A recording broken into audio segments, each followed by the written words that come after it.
ये जो अभी टीम बनाने का जिक्र किया यूसुफ साहब ने कि ये दोनों टीमें चैंपियंस ट्रॉफी के लिए जब तो इनके कॉम्बिनेशन को फॉर्मेशन को देखते हुए लोगों ने कहा ये सबसे बेहतर नज़र आ रही हैं। पाकिस्तान अब न्यूजीलैंड के लिए जा रहा है खेलने के लिए। आपको लगता है कि हमने यहाँ पर जो टीम सेलेक्ट की उन गलतियों का हमें एहसास हुआ है? अगर पाकिस्तान के खिलाड़ी ये नहीं मानते कहीं कहीं कि हम ठीक है, हमें कुछ ज़रूरत नहीं है किसी चीज़ में बेहतरी की, तो सिलेक्शन कमेटी भी तो अड़ गई है ना। यहाँ पर एक स्पिनर है, वहाँ पर 3-4 स्पिनर हैं। देखिए बहुत स्ट्रेंज बात है ये, क्योंकि आप नहीं सीख रहे हैं। जहाँ पे आपको 3 स्पिनर्स की ज़रूरत थी वहाँ आपने रखे नहीं, जहाँ नहीं है हाँ। शायद वहाँ पे आपने 3 रख लिए। मुझे तो इस सारी चीज़ में एक ही चीज़ अच्छी होती नज़र आई है कि यूसुफ भाई आप टीम के साथ होंगे, क्योंकि यहाँ पे एक वाकई अभी तक तो जो मैंने सुना, अच्छा शायद अभी भी प्रोसेस, अभी भी मतलब कब मानेंगे आप मुझे ये बता दें। कॉन्ट्रैक्ट सामने आएगा तो आप जब आप प्लेन में बैठे होंगे न्यूजीलैंड के लिए टूर के लिए जब मान जाएंगे। नहीं, आप मुझे बताएं कि कोई किसी भी चीज़ का कोई कॉन्ट्रैक्ट होता है, आप काम कर रहे हैं कि आपने ये करना है, ये आपकी ड्यूटी है, इतनी देर का कॉन्ट्रैक्ट है, ऐसे तो कोई चीज़ मैं ये नहीं कह रहा कि नहीं है, इसीलिए तो आज गया था। पहले कितनी दफा पाकिस्तान क्रिकेट बोर्ड में काम किया, आपको पता है कि इतना प्रोफेशनल कौन है। कॉन्ट्रैक्ट तो होता है ना, ऐसे जब मैं हो जाता है टाइमली। हाँ, पहले टाइमली हुआ तो मैं उधर था। अभी तो बेचारे डोमेस्टिक के प्लेयर्स जो है वो मुझे नहीं पता, लेकिन जैसे मुझे देखें जब इन्होंने मुझे सिलेक्टर बनाया था, यही बोर्ड थे, यही चेयरमैन, यही सारे लोग थे, तो उन्होंने मुझे नेक्स्ट डे कॉन्ट्रैक्ट दिया था पूरा। अभी बहुत जल्दी हो रहा है ना सब कुछ। शायद अभी बिजी ये भी हो सकता है कि थोड़ी मसरूफियत भी चल रही थी। कल सेमीफाइनल हुआ है बिल्कुल, और बहुत सी चीज़ें हो सकता है कि ये जब सब पक्का हो जाए तो हमारा एक मैसेज ज़रूर भेज दीजिएगा। जब आप अभी जब हम दोपहर में शो कर रहे थे और आप अवेलेबल नहीं थे उसके सेकंड हाफ में, तो हम बात कर रहे थे कि डोमेस्टिक को ब्रॉडकास्ट करना बहुत ज़रूरी है। बिकॉज अभी रिसेंटली डोमेस्टिक में एक ऐसा वाक़या हुआ जिस पे बात करना बहुत ज़रूरी है और जिस पे एक्शन लेना बहुत ज़रूरी है। सऊद शकील टाइम आउट हो जाते हैं और वो नहीं खेलने आते बिकॉज लेट पहुंचते, वो टाइम आउट हो जाता है। खबरें अलग अलग आ रही हैं। एक खबर ये भी आई है कि वो सोते रह गए ड्रेसिंग रूम में। बारी फाइनल था, बारी थी उनकी अभी बैटिंग के लिए, प्रेसिडेंट कप का फाइनल। कैप्टन है गालिबन वो उसके यहाँ, ये तो ऐसे कैप्टन है से पीटीवी के। देखिए अब आप उसको सीनियर प्लेयर कह सकते हैं, उसकी तरफ से पाकिस्तान का अगर हुआ है तो अभी मुझे पता नहीं, आप कंफर्म टाइम आउट हुए ये कंफर्म है। वो सो रहे थे कि नहीं सो रहे थे मुझे नहीं पता। अब बाथरूम में हो कुछ हो, वो मैंने कोई चीज भी हो सकती है, लेकिन अगर ऐसी चीज सोए हुई होगी है तो उसकी तरफ से ये नहीं होनी चाहिए जिम्मेदार। देखिए रोल मॉडल बनना है हमें ना, इस टाइम रोल मॉडल की कमी है क्रिकेट में, मुझे जो लगता है। वैसे तो हर गेम में मुझे लग रहा है कि क्रिकेट में जो है हमें रोल मॉडल की कमी है। जैसे कभी इमरान भाई होते थे, वसीम अकरम थे, वकार यूनुस, इंजमाम उल हक, सईद अनवर, ये हमारे रोल मॉडल थे कि यार मैंने ऐसे बनना है। मैं जब आया था टीम में तो मैंने कहा यार मैंने इंजी भाई और सईद भाई की तरह खेलना है। उनकी तरह तो नहीं खेलने, लेकिन जो कुछ तो बेहतर हुआ है ना, कुछ तो हुआ है ना, वो तो एक नेक्स्ट लेवल के प्लेयर है, तो कुछ तो हो सकता है। तो इसीलिए हमें दरकार है रोल मॉडल। जब वो आएंगे ना टीम में तो इंशाल्लाह हमारे जो यंगस्टर हैं, जो फ्यूचर स्टार्स हैं, जो घर में मैच देख रहे हैं, जो बात सुन रहे होते हैं, इसीलिए मैं उस दिन ये कह रहा था हमें ऐसी बात करनी है जो पक्की ठक्की करनी है ताकि बच्चे जो सुन रहे हैं उन तक सही पैगाम जाए। इसीलिए डोमेन की मैंने बात की थी।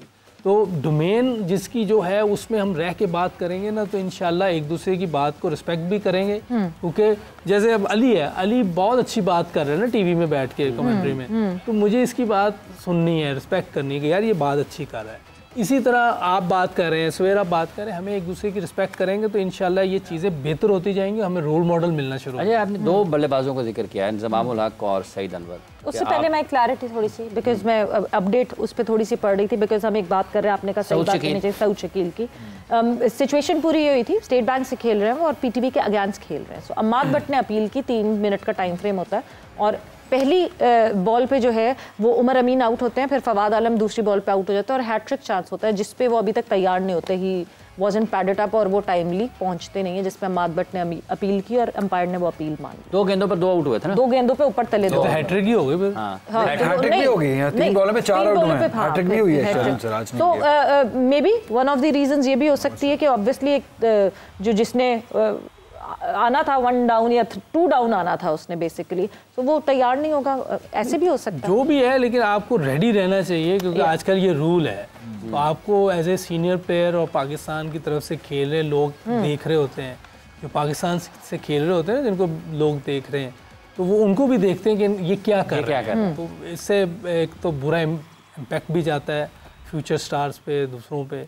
तो मेरा ख्याल है हमें इन चीज़ों से बचना चाहिए। और मेरा बड़ा डिसेंट लड़का है, पता नहीं क्या हुआ, एग्जैक्ट स्टोरी का तो हमें आइडिया नहीं क्या हुआ क्या है, ये तो वही बताएगा, लेकिन ऐसा होना नहीं चाहिए। अगर तो कोई सोया रह गया तो ये तो अच्छी चीज़ नहीं है। यहाँ वॉशरूम में बाज का बंदा चला जाता है और एकदम आउट हो जाता है, उसमें देरी हो सकती है, लेकिन एग्जैक्ट स्टोरी जो जब वो बताएगा फिर मामला सामने आएगा। 2 बल्लेबाज आपने जिक्र किया, इंजमाम उल हक और सईद अनवर, 2 मुख्तलिफ किस्म की बैटिंग नज़र आती है दोनों। आप बैक वक्त इंजमाम और सईद अनवर, क्या आपने उनमें से देखा कि सईद अनवर की क्या चीज़ आपकी बैटिंग में आई, इंजमाम उल हक की बैटिंग से आपने क्या सीखा और फिर उसको आगे लेके गए? देखिए दोनों की बैटिंग में ना एक चीज़ था कि इंजी भाई इनिंग को बिल्ड करते थे, ठीक है, वो भी मेरी कोशिश होती है कि मैं इनिंग बिल्ड करूँ, अपना स्ट्राइक रोटेट करके, सिंगल करके, फिर वो अपना स्ट्राइक रेट ले जाते थे उस लेवल पे जहाँ चाहिए होता, जितना चाहिए। सईद भाई जाते भी तेज खेलते थे, तो बास का मैं 5वें नंबर पे होता था, मुझे जाते भी तेज खेलना होता था, तो दोनों चीज़ें मिल जाती थी मुझे। हालांकि दोनों प्रॉपर प्लेयर थे, दोनों वर्ल्ड क्लास प्लेयर थे, तो आप हर प्लेयर से कोई ना कोई चीज़ सीखते हैं, तब आप जाके कोई बेहतर प्लेयर बनते हैं। अगर मैं कहता मैं ही अच्छा हूँ इनसे, तो मैं कभी भी उस जगह पे नहीं आ सकता था जिस पे अभी हूँ। अच्छा, ये तो आपने पाकिस्तान लेवल पे सीखा, आपको मौका मिला उन दोनों प्लेयर्स के साथ खेलने का। डोमेस्टिक लेवल पे किसी से सीखने का मौका मिला जिनके साथ पैरेलली आप खेले हो? तो डोमेस्टिक क्रिकेट, मुझे क्लब क्रिकेट मेरी उस्ताद थी जी। हम रोज़, मैं कम से कम 4 मैच वीक के तो खेलते थे, चाहे वो गर्मी है सर्दी है, इसीलिए तो मैं मैट्रिक तक ही रहा हूँ। 4 मैच हमने खेलने होते थे। लेकिन इसका मतलब ये नहीं कि सईद भाई भी पढ़े लिखे हैं और क्रिकेट के, ऐसी बात नहीं कि आप पढ़ भी नहीं सकते। मेरी सुस्ती कह लें कि मैं पढ़ाई में वो नहीं था, लेकिन आप पढ़ भी सकते हैं, खेल भी सकते हैं। तो हम लोग मैचेस बहुत खेलते थे। जैसे कल भी बात हो रही थी, हमारे जो क्लब के वो थे, हेड थे हाजी बशीरुद्दीन चुगताई साहब, अल्लाह पाक जनरल फरदौस में जगह था अपना, बड़ी मेहनत करते थे लड़कों के लिए।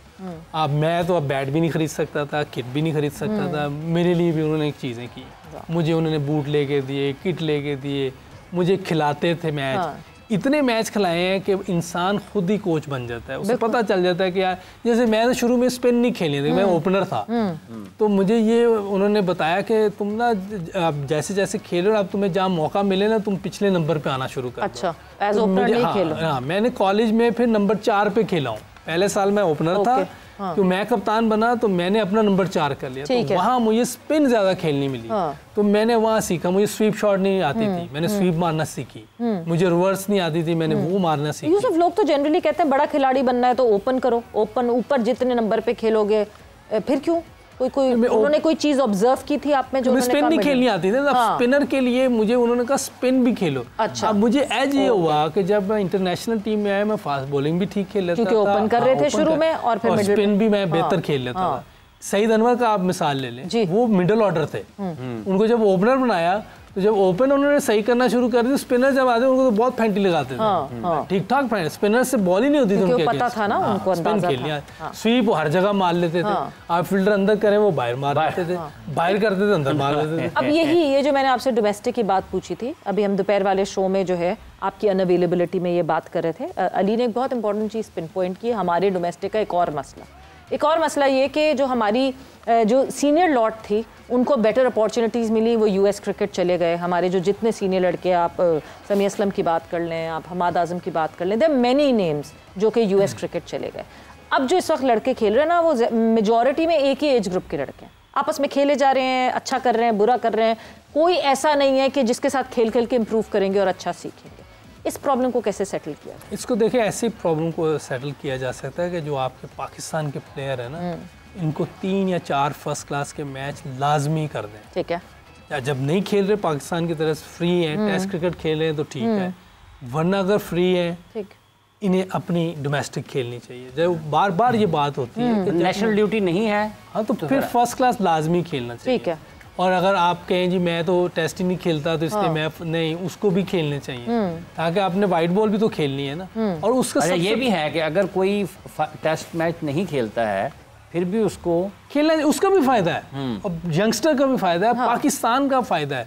देखिए ना, जब शहनशाह, हारिस रऊफ और कौन है, जितने भी हमारे फास्ट बॉलर हैं, वो खेलेंगे कि यंगस्टर उनके खिलाफ खेल रहा है, वो कर देगा उनके खिलाफ स्कोर, तो उसका कितना हाईलाइटेड, उसका भी मोरल हो जाएगा, वो खुद भी हाईलाइटेड। मैं हालांकि शुएब अख्तर उस टाइम पाकिस्तान नहीं खेला, लेकिन मैंने जो शुएब अख्तर के खिलाफ स्कोर किया था, मोहम्मद अकरम के, फजले अकबर के खिलाफ, तो मेरा नाम जो रेफरी थे ना, वो आके माजिद खान साहब को बताते थे कि इस लड़के ने आज ऐसा खेला है, ये बॉलिंग थी, ये कंडीशन थी। वो मैं रन्स कर रहा था, मुझे उन्होंने इंग्लैंड के खिलाफ मौका दे दिया। 2 प्रैक्टिस मैच खेलने आए थे, उसमें मैंने दोनों वनडे मैच में, हालांकि सबसे ज़्यादा स्कोर ही मेरा था, एक बार 39 एक बार 35, क्योंकि हाईएस्ट ही ये था।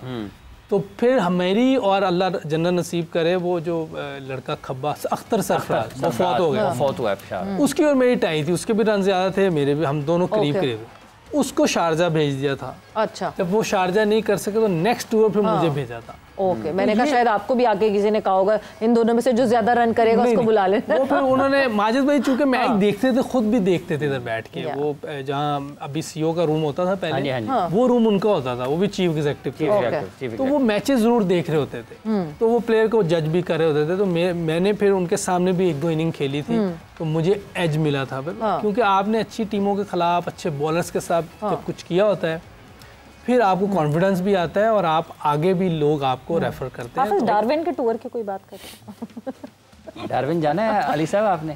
कैसा लगे आपको? डार्विन में क्या पाकिस्तान को हासिल हुआ डिस्ट्रिक्ट की टीमों के साथ खेल कर? कैसा प्लान है पाकिस्तान का आगे बढ़ने का? देखिए, आपको इंटरनेशनल आपके टीम्स के रिजल्ट्स में ये सारी चीज़ें बैकग्राउंड में चल रही होती हैं, तो रिजल्ट्स ऐसे आते हैं ना। अगर यही अच्छी टीम के अगेंस्ट खेले होते, अच्छी जगह पे खेले होते, वहाँ पे किसी और लड़के ने परफॉर्म किया होता, उसका कॉन्फिडेंस हाई होता, तो आपको रिजल्ट इंटरनेशनल टीम में नजर आता। तो ये तो अब हमारी प्रायोरिटी के ऊपर है कि हम अब क्या चीज़ प्रायोरिटाइज करना चाहते हैं।